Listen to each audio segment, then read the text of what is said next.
Dans cette capsule en 2 volets, vous découvrirez des aspects qui influencent la communication avec vos stagiaires. Nous verrons en premier lieu l'importance de la cohérence entre les sous-composantes de la communication et en second lieu, la nécessité de considérer les bruits internes et externes pour optimiser la communication. Mais d'abord, qu'est-ce que la communication? Ce concept fait référence à l'ensemble des processus qui permettent de transmettre des informations ou un message particulier à l'aide de paroles, de gestes ou de signes. Plusieurs éléments viendront influencer positivement ou négativement la communication, notamment ses sous-composantes, mais aussi les bruits externes et internes, les valeurs, la culture, les normes sociales, etc.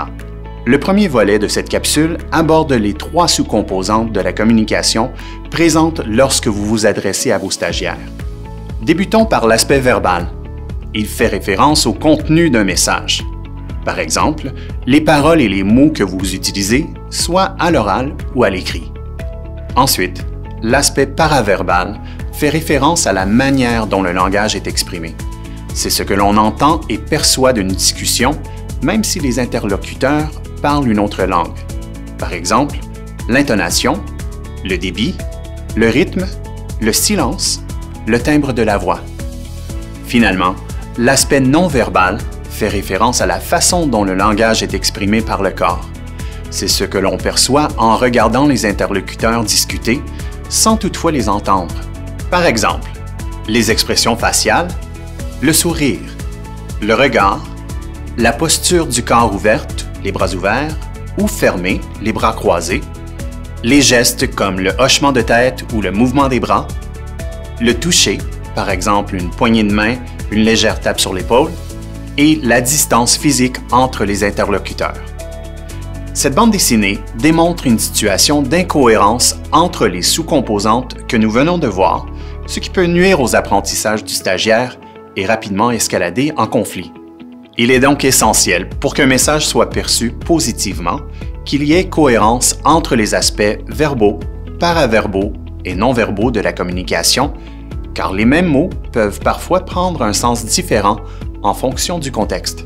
Le deuxième volet de cette capsule expose l'importance de prendre conscience des bruits pour optimiser la communication avec votre stagiaire.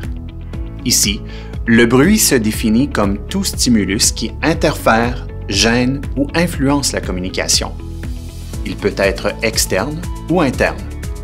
Les bruits peuvent constituer un obstacle important à la communication lorsqu'ils ne sont pas pris en considération.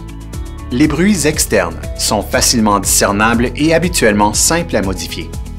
Ils ne sont pas seulement audibles, mais peuvent être visuels, tactiles, gustatifs ou olfactifs. Ces éléments viennent influencer la capacité d'un superviseur, par exemple, à se centrer sur les propos de son stagiaire. Au quotidien, les bruits externes suivants pourraient nuire à une communication efficace. La circulation routière, la ventilation, les odeurs, le soleil sur le visage, le défaut de fonctionnement d'un outil, la texture rugueuse d'un vêtement, un café brûlant, etc. Les bruits internes, pour leur part, sont plus difficilement identifiables, car ils ne sont pas visibles. Différents bruits internes peuvent influencer la communication d'un superviseur avec son stagiaire. Ils peuvent être de nature psychologique ou physique. Les bruits internes psychologiques peuvent se manifester par des préoccupations telles que penser aux heures supplémentaires qui s'accumulent, aux patients qui sont sur la liste d'attente, à l'anniversaire de notre conjoint-conjointe, au souper à organiser pour la fête d'un ami ou à la partie d'hockey de notre enfant. Ils peuvent aussi être de l'ordre des inquiétudes ou des craintes, comme d'arriver en retard pour la garderie, de ne pas avoir les habiletés pour bien faire progresser son stagiaire ou de s'exprimer en public avec aisance.